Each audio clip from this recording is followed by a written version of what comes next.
ایران کی جانب سے جواباً اسرائیل پر حملہ کر دیا گیا، جبکہ ریاض، بحرین، کویت، ابوظہبی اور قطر میں امریکی اڈوں کو بھی نشانہ بنایا گیا ہے۔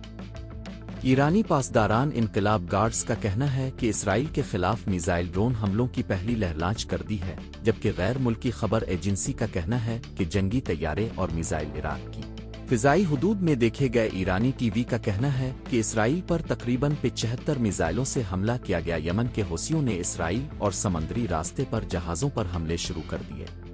عرب میڈیا کے مطابق متحدہ عرب امارات کے دارالحکومت ابوظبی اور کویت میں بھی زوردار دھماکے سنے گئے ہیں۔ غیر ملکی خبر ایجنسی کے مطابق بحرین کے دارالحکومت منامہ میں دھماکے سنے گئے۔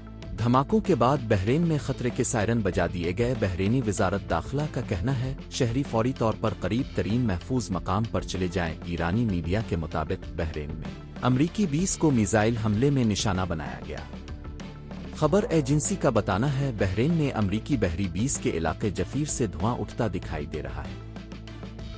قطر میں قائم العدید امریکی اڈہ زوردار دھماکوں سے گونج اٹھا اور امریکی اڈے کے قریب ایمرجنسی سائرن بجنا شروع ہو گئے۔ خبر ایجنسی کا کہنا ہے قطری حکام نے شہریوں کو فوجی مقامات سے دور رہنے کی ہدایت کی ہے۔ قطری حکومت نے شہریوں کو محفوظ مقامات پر پناہ لینے کے لیے موبائل فون الرٹ جاری کر دیے۔